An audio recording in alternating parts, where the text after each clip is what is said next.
Well, ಯಾವುದಾದ್ರೂ ಅಭಿವೃದ್ಧಿ ಆಗಬೇಕು, ಯಾವುದಾದ್ರೂ ವಿಚಾರವನ್ನು ಇಟ್ಕೊಂಡು ಡೆವಲಪ್ಮೆಂಟ್ ಮಾಡಬೇಕು ಅನ್ನುವ ಉದ್ದೇಶ ಇಲ್ಲಿ ಪ್ರಶ್ನೆಗೆ ಈಡು ಮಾಡಿದೆ. ಕಾರಣ Bidadi township big political development ನಡೀತಾ ಇದೆ.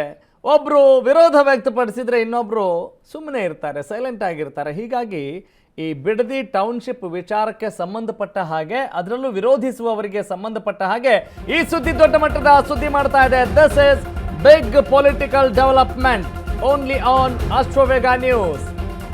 JDS ಈಗಾಗಲೇ ಸಿಕ್ಕಾಪಟ್ಟೆ ವಿರೋಧ ವ್ಯಕ್ತಪಡಿಸ್ತಾ ಇರೋದು ನಾವು ನೀವೆಲ್ಲ ನೋಡಿದ್ದೀವಿ, ಕಂಡಿದ್ದೀವಿ, ಕೇಳ್ತಾ ಇದ್ದೀವಿ. ಆದರೆ ಭಾರತೀಯ ಜನತಾ ಪಕ್ಷದ ಕತೆ ಏನು, ಬರೀ ಬೈಟ್ ಕೊಡೋಕಷ್ಟೇ ಸೀಮಿತವಾದ್ರ ಭಾರತೀಯ ಜನತಾ ಪಕ್ಷದವರು? ವಿಪಕ್ಷ BJPಯಿಂದ ಯಾವುದೇ ಹೋರಾಟದ ಕಸುವೆ ಕಾಣ್ತಾ ಇಲ್ಲ, ಶಕ್ತಿನೇ ಕಾಣ್ತಾ ಇಲ್ಲ. BJPಯಿಂದ ಪ್ರತಿಭಟನೆ ಆಗಲಿ, ಆಕ್ರೋಶ ಆಗಲಿ, ಗದ್ದಲ ಗೌಜು ನಮಗೂ ಇದಕ್ಕೂ ಏನು ಸಂಬಂಧವೇ ಇಲ್ಲ ಅನ್ನೋಂಗಿದೆ. CM DK ಶಿವಕುಮಾರ್ ಜೊತೆ ರಾಜ್ಯ BJP ಡೀಲ್ ಆಗಿದೆಯಾ? ಹೀಗೊಂದು ಪ್ರಶ್ನೆ ಈಗ ಉದ್ಭವಿಸ್ತಾ ಇದೆ. ಕಾರಣ CM ಜೊತೆ ಅಡ್ಜಸ್ಟ್ಮೆಂಟ್ ಪಾಲಿಟಿಕ್ಸ್ ನಡೆಸಿದ್ಯಾ BJP ಅನ್ನುವ ಪ್ರಶ್ನೆ ಈಗ ಇಂಬು ಪಡೆದುಕೊಳ್ತಾ ಇದೆ. BJP ಹೋರಾಟ ಮಾಡುತ್ತಾ ಅನ್ನೋ ಪ್ರಶ್ನೆಗೆ ಮೌನವಾಗಿದ್ದಾರೆ ಅಶ್ವಥ್ ನಾರಾಯಣರು. ವಿಪಕ್ಷ BJPಯ ಮೌನಂ ಸಮ್ಮತಿ ಲಕ್ಷಣಂ ಅಂತ ಭಾವಿಸಬೇಕಾ? BJP ಮೌನದ ಬಗ್ಗೆ ದನಿ ಎತ್ತಿದ್ದಾರೆ KRS ನಾಯಕ ರವಿ ಕೃಷ್ಣ ರೆಡ್ಡಿ.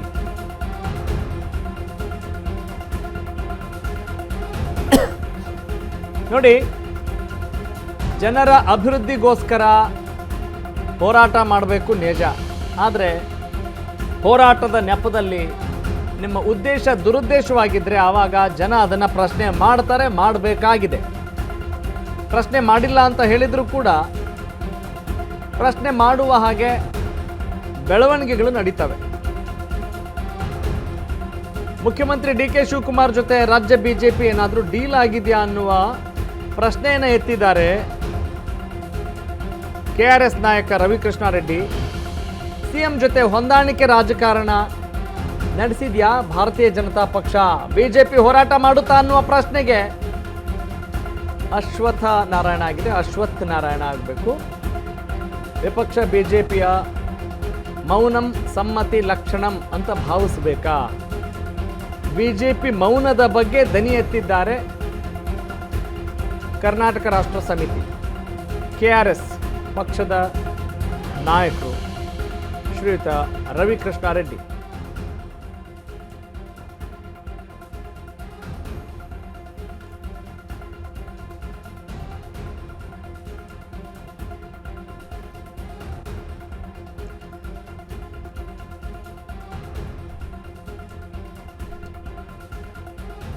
ಕಾಂಗ್ರೆಸ್ ಆಡಳಿತದಲ್ಲಿ DK ಶಿವಕುಮಾರ್ ಅವರು ಮುಖ್ಯಮಂತ್ರಿಯಾಗಿ ಅಧಿಕಾರ ಸ್ವೀಕರಿಸಿದಾಗಿನಿಂದ ಅವರದ್ದೇ ಆದಂಥ ಹೊಸ ಆಲೋಚನೆಗಳು, ಚಿಂತನೆಗಳು ಇದ್ದೇ ಇರುತ್ತವೆ. ಆ ಚಿಂತನೆ ನಿಜಕ್ಕೂ ಅಭಿವೃದ್ಧಿ ಪೂರಕವಾಗಿದೆಯಾ? ಈಗ ಮೈತ್ರಿ ಪಕ್ಷ JDS ಮತ್ತು ಭಾರತೀಯ ಜನತಾ ಪಕ್ಷ ಅಲ್ವೇ? ಹೀಗಾಗಿ ಒಂದು ಪಕ್ಷದವರು ಸಿಕ್ಕಾಪಟ್ಟೆ ವೀರಾವೇಶದಿಂದ ಇಲ್ಲಿ ಪ್ರತಿಭಟನೆ ಮಾಡ್ತಾರೆ, ಹೋರಾಟ ಮಾಡ್ತಾರೆ, ಹಾರಾಟ ಮಾಡ್ತಾರೆ, ಅವ್ರದ್ದೇ ಆದಂಥ ರಾಜಕಾರಣನೂ ಏನೋ ಒಟ್ಟಿನಲ್ಲಿ ಧ್ವನಿ ಎತ್ತಾ ಇದ್ದಾರೆ. ಆದರೆ ಭಾರತೀಯ ಜನತಾ ಪಕ್ಷ ಯಾಕೆ ಇದಕ್ಕೇನಾದರೂ ಸಮ್ಮತಿ ಸೂಚಿಸ್ತಾ ಇದೆಯಾ? ಬಿಡದಿ ಟೌನ್ಶಿಪ್ ವಿಚಾರಕ್ಕೆ ಸಂಬಂಧಪಟ್ಟ ಹಾಗೆ ಹೀಗೊಂದು ಪ್ರಶ್ನೆ ಉದ್ಭವಿಸ್ತಾ ಇದೆ. ಈಗ BJP ಮೌನದ ಬಗ್ಗೆ ದನಿ ಎತ್ತಿರುವಂತಹ KRS ನಾಯಕರು ಶ್ರೀಯುತ ರವಿಕೃಷ್ಣ ರೆಡ್ಡಿ ನಮ್ಮ ಜೊತೆ ದೂರವಾಣಿ ಸಂಪರ್ಕದಲ್ಲಿದ್ದಾರೆ. ಸರ್ ನಮಸ್ಕಾರ, ರಾಘವ ಸೂರ್ಯ ಮಾತಾಡ್ತಾ ಇದ್ದೀನಿ. ಹೇಗಿದ್ದೀರಿ ಸರ್? ನಮಸ್ಕಾರ ರಾಘವ ಸೂರ್ಯ, ಚೆನ್ನಾಗಿ, ನೀವು ಹೇಗಿದ್ದೀರಾ? ಎಸ್ ಸರ್, ಭಗವಂತನ ಕೃಪೆ ಚೆನ್ನಾಗಿದ್ದೀವಿ. ಹೇಗೆ ನಡೀತು ಹೋರಾಟ ಮಾಡ್ತಾ ಇದ್ದೀರಿ? ಎಸ್ ಸರ್, ಈಗ ಈ ಅಡ್ಜಸ್ಟ್ಮೆಂಟ್ ಪಾಲಿಟಿಕ್ಸ್ ಏನು ಹೊಸ್ತಲ್ಲ, ಆದರೆ ಇಲ್ಲಿ ಬಿಡದಿ ಟೌನ್ಶಿಪ್ ವಿಚಾರಕ್ಕೆ ಸಂಬಂಧಪಟ್ಟ ಹಾಗೆ ನೀವು ಯಾವ ವಿಚಾರವನ್ನ ಮನಗಂಡು ಭಾರತೀಯ ಜನತಾ ಪಕ್ಷವನ್ನ ಟೀಕೆ ಮಾಡ್ತಾ ಇದ್ದೀರಿ? ನೋಡಿ, ಬಿಡದಿ ಟೌನ್ಶಿಪ್ ನಿಮಗೆ ಗೊತ್ತಿರೋ ಹಾಗೆ 7,500 ಎಕರೆಯ ವಿಸ್ತಾರ ಪ್ರದೇಶದಲ್ಲಿ ಬರ್ತಿರುವಂತದ್ದು. ಹೌದು, ಸುಮಾರು 30 ಲಾಲ್ಬಾಗ್ಗಳಷ್ಟು ದೊಡ್ಡ ಪ್ರದೇಶ. ಅದು 9 ಹಳ್ಳಿಗಳಲ್ಲಿ ವ್ಯಾಪಿಸಿರುವಂತಹ ದೊಡ್ಡ ಟೌನ್ಶಿಪ್ ಪ್ರಾಜೆಕ್ಟ್. ಆ ಪ್ರಾಜೆಕ್ಟ್ ವಿಚಾರವಾಗಿ ಸುಮಾರು 460 ದಿವಸಗಳು 70 ದಿವಸಗಳು ಆಗಿರ್ಬೇಕು ಈಗ ರೈತರು ಧರಣಿ Yes, sir. ಕುರಿತು. ಹೌದು. ನಾವೊಂದು 30 ದಿವಸಗಳಿಂದ ಅದರಲ್ಲಿ ಅಲ್ಲಿ ಹೋಗಿ ಒಂದು ತಿಂಗಳಿಂದ ಈಚೆಗೆ ಸಾಕಷ್ಟು ಜಾಗೃತಿಯನ್ನ ಮೂಡಿಸಿ ನೋಡಿ ನಾವು ಮಾಡಿರುವಂತ ವಿಡಿಯೋಗಳಲ್ಲಿ ನೀವು ನೋಡಿದ್ರೆ ಎಂತಹ ಸುಂದರವಾದ ಪ್ರದೇಶ, Correct, ಬೆಂಗಳೂರಿನ ಮಲೆನಾಡು ಅದು. ಹೌದು. ಸೊ ಇಂತಹ ಪ್ರದೇಶದಲ್ಲಿ ಹಚ್ಚ ಹಸಿರಾಗಿದೆ. ಒಂದಷ್ಟು JDS ನವರು ಆಗಾಗ ಒಂದಷ್ಟು ಹೋರಾಟಗಳನ್ನು ಮಾಡಿದ್ದಾರೆ. ಮಿಕ್ಕ ಕರ್ನಾಟಕ ಪ್ರಾಂತ ರೈತ ಸಂಘ ಅಂತ CPM ನ ಒಂದು ಅಂಗಘಟಕ ಅವರು ಒಂದಷ್ಟು ಮಾಡ್ತಿದ್ದಾರೆ. ನಾವು ಮಾಡಿದೀವಿ. ನಾವು ಹೋಗಿ ಬಂದ ಮೇಲೆ ಯತ್ನಾಳ್ ಅಂತ ಬಿಜೆಪಿ ಏನಂತಾರೆ ಅವರನ್ನ ಉಚ್ಚಾಟಿತ ನಾಯಕರು ಅವರು ಹೋಗಿ ಮಾಡಿ ಬಂದಿದ್ದಾರೆ. ಇಷ್ಟೆಲ್ಲ ಇರುವಾಗ ಬಿಜೆಪಿ ಅವ್ರು ಮಾತ್ರ ಏನು ಮಾತಾಡ್ತಾ ಇಲ್ಲ. ಗಂಭೀರವಾದ ವಿಚಾರ ಇದು. ಬೆಂಗಳೂರು ಜಿಲ್ಲಾ ವ್ಯಾಪ್ತಿಯಲ್ಲಿಯೇ ಬಹಳ ದೊಡ್ಡ ಭೂಸ್ವಾಧೀನಗಳು ದೊಡ್ಡ ಮಟ್ಟದಲ್ಲಿ ನಡೀತಿವೆ. ಅಂತದ್ರಲ್ಲಿ ಇಷ್ಟು ದೊಡ್ಡ ಪ್ರದೇಶದಲ್ಲಿ ಭೂಸ್ವಾಧೀನ ಆಗಿರುವಂತಹ ಉದಾಹರಣೆನೇ ಇಲ್ಲ. ಹಿಂದೆಯೇ ನಮ್ಮೂರಿನಲ್ಲಿ ಬೊಮ್ಮಸಂದ್ರ ಕೈಗಾರಿಕಾ ಪ್ರದೇಶ ಅಂತ ಹೇಳಿ ಈಗ ನಾರಾಯಣ ಹೃದಯಾಲಯ ಏನಿದೆ ಆ ಪ್ರದೇಶದಲ್ಲಿ 40-45 ವರ್ಷಗಳಿಂದನೇ ಭೂಸ್ವಾಧೀನ ಆಗಿತ್ತು. ಆದ್ರೆ ಎಲ್ಲ 200 ಎಕರೆ 300 ಎಕರೆ 400 ಎಕರೆ 500 ಎಕರೆ 1000 ಎಕರೆ 2,000 ಇದು 7,500 ಎಕರೆಗಳ ವಿಸ್ತೀರ್ಣದಲ್ಲಿ ಆಗ್ತಿರುವಂತಹದ್ದು. ಇದ್ರ ಬಗ್ಗೆ ದೊಡ್ಡ ವಿರೋಧ ವ್ಯಕ್ತವಾಗ್ತಿದೆ. ಬಿಜೆಪಿ ಎಲ್ಲರೂ ಮಾತಾಡಿರೋದು ನೀವು ನೋಡಿದ್ರಾ? ಕರೆಕ್ಟ್. ಅಂದ್ರೆ ರವಿಕೃಷ್ಣ ರೆಡ್ಡಿ ಅವರು ಈಗ JDS ಮತ್ತು ಬಿಜೆಪಿಯ ಮೈತ್ರಿ ಬಗ್ಗೆ ನೀವು ಪ್ರಶ್ನೆ ಮಾಡ್ತಾ ಇದ್ದೀರಾ ಅಥವಾ ಭಾರತೀಯ ಜನತಾ ಪಕ್ಷ? ಇಲ್ಲ ಅವರಿಬ್ಬರದು ನೋಡಿ JDS ನವ್ರದ್ದು ಯಾವಾಗ್ಲೂ ಸಮಯ ಸಾಧಕತನದ ಮೈತ್ರಿ. ಓಕೆ, ಅದಕ್ಕೇನಾದ್ರೂ ಉದ್ದೇಶ ಇದೆಯಾ? ಅಲ್ಲ, ಎಲ್ಲ ಪಕ್ಷಗಳು ಹಾಗೆ ಅಲ್ವಾ ಸರ್? ಅಲ್ಲ, ಅದಕ್ಕೆ ಬಿಜೆಪಿ JDS ಮೈತ್ರಿ ಅನ್ನುವಂತ ಪ್ರಶ್ನೆ ಬರೋದಿಲ್ಲ ಇಲ್ಲಿ. JDS ನವರು ಬಿಜೆಪಿ ಜೊತೆಗೆ ಹೋದ್ರು, ಆವಾಗ ಸೆಕ್ಯುಲರ್ ಅಂದ್ರೆ ಏನ್ ಅರ್ಥ ಅಂತ ಕೇಳಿದ್ರು. ಮತ್ತೆ ಸೆಕ್ಯುಲರ್ ತತ್ವದ ಉಳಿವಿಗಾಗಿ ಅಂತ ಹೇಳಿ ಕಾಂಗ್ರೆಸ್ ಜೊತೆಗೆ ಹೋದ್ರು. ಮತ್ತೆ ಇನ್ಯಾವುದೋ ಹೇಳ್ಕೊಂಡು ಈಗ ಬಿಜೆಪಿ ಜೊತೆಗಿದ್ದಾರೆ. JDS ನವರು ಬಿಜೆಪಿಯವರು JDS ಬಿಜೆಪಿ ಈಗ ಮೈತ್ರಿಯಲ್ಲಿದ್ದಾರೆ. ಹಾಗಾಗಿ JDS ಹೋರಾಟ ಮಾಡ್ತಾ ಇದೆ, ಬಿಜೆಪಿ ಹೋರಾಟ ಮಾಡ್ತಿಲ್ಲ. ಯಾಕೆ ಅನ್ನೋದಕ್ಕಿಂತ ಮುಖ್ಯವಾಗಿ ಬಿಜೆಪಿ ನಮ್ಮ ರಾಜ್ಯದ ಈಗ ಅಧಿಕೃತ ವಿರೋಧ ಪಕ್ಷ. ಹೌದು, ಸುಮಾರು 60 ಜನ ಶಾಸಕರಿದ್ದಾರೆ. ಹೌದು, ಅಧಿಕೃತ ವಿರೋಧ ಪಕ್ಷವಾಗಿ ಅದರ ದೊಡ್ಡ ಜವಾಬ್ದಾರಿ ಎಲ್ಲರಿಗಿಂತ JDS ಹೆಚ್ಚಿನ ಜವಾಬ್ದಾರಿ ಅದಕ್ಕಿದೆ. ಯಾಕಂದ್ರೆ ವಿರೋಧ ಪಕ್ಷದ ನಾಯಕರಾಗಿರುವಂತಹ ಆರ್ ಅಶೋಕ್ ಅವರಿಗೆ, ಅವ್ರು ಯಾರೇ ಆಗಿರ್ಲಿ, ವಿರೋಧ ಪಕ್ಷದ ನಾಯಕರಿಗೆ ಸಂಪುಟ ಸಚಿವ ಸ್ಥಾನಮಾನ ಇರುತ್ತೆ. IAS ಅಧಿಕಾರಿಗಳಿಂದ ಹಿಡ್ಕೊಂಡು ಅವರಿಗೆ ದೊಡ್ಡ ಒಂದು ತಂಡವೇ ಇರುತ್ತೆ. ಸರ್ಕಾರಿ ಅಧಿಕಾರಿಗಳೇ ಅವರ ತಂಡದಲ್ಲಿ ಟೀಮಲ್ಲಿ ಕೆಲಸ ಮಾಡ್ತಿರ್ತಾರೆ. ಅದ್ರ ಜೊತೆಗೆ ಅವ್ರಿಗೊಂದು ಬಂಗ್ಲೆ ಕೊಡ್ಲಾಗಿರುತ್ತೆ. ಸಾಕಷ್ಟು ಸರ್ಕಾರ ಅವರ ಒಂದು ರೀತಿಯಲ್ಲಿ ಕಾರ್ಯಾಂಗದ ಭಾಗವೇ ಆಗ್ಬಿಟ್ಟಿರ್ತಾರೆ, ಅಲ್ಲ ಅಂತ ಹೇಳಿದ್ರು.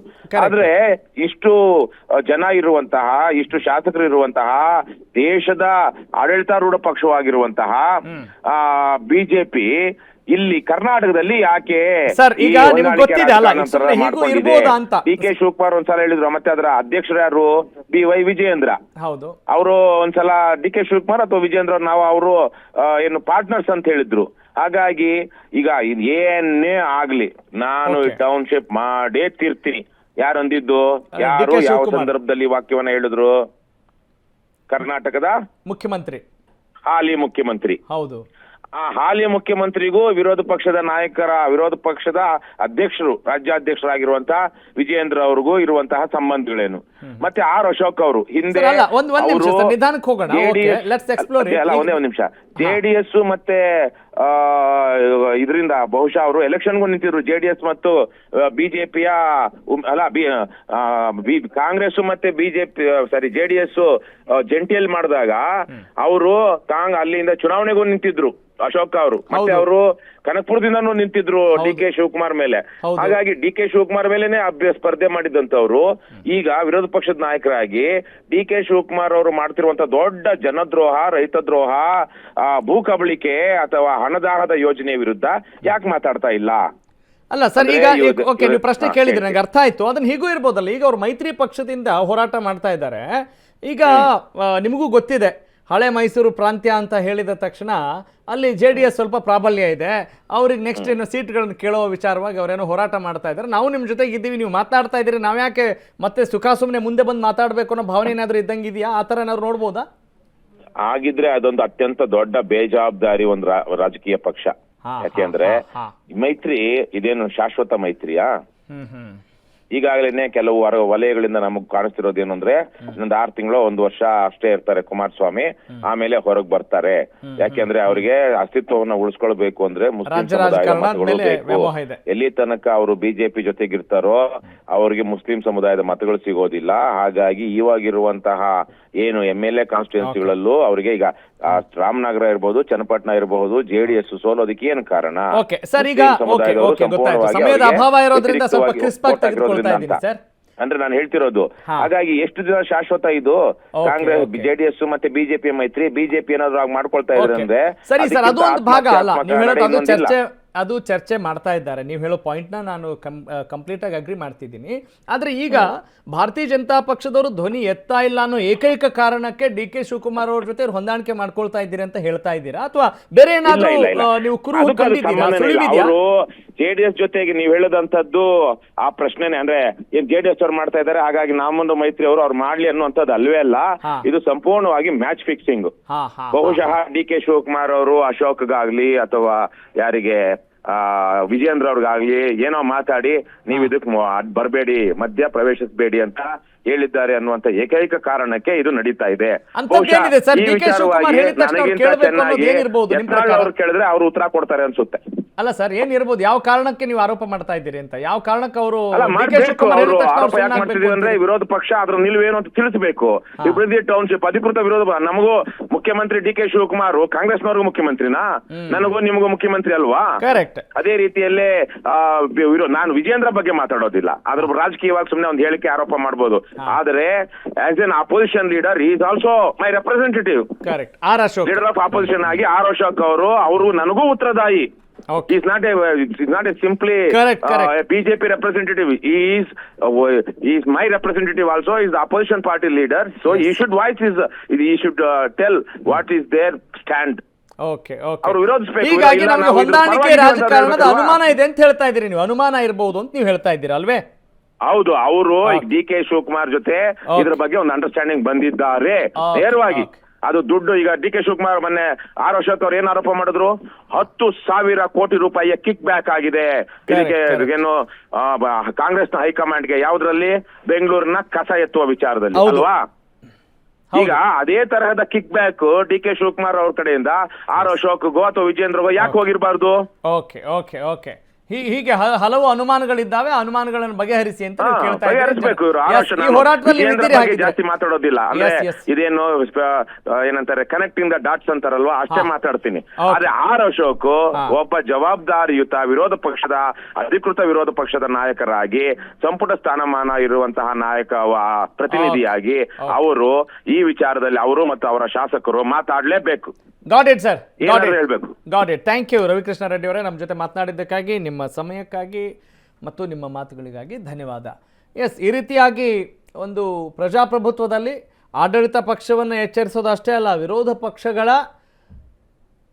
ಅವರ ಒಂದು ಅನುಮಾನ ಏನಾದರೂ ಇದ್ದರೆ, ಹೊಂದಾಣಿಕೆ ರಾಜಕಾರಣ ಮಾಡ್ತಾರೆ ಅನ್ನೋ ಅನುಮಾನ ಇದ್ದರೆ ನಾವು ಧ್ವನಿ ಎತ್ತಾ ಇದ್ದೀವಿ ಅನ್ನೋದು KRS ನಾಯಕ ರವಿಕೃಷ್ಣ ರೆಡ್ಡಿ ಅವರ ನೇರವಾದಂಥ ಮಾತಾಗಿದೆ.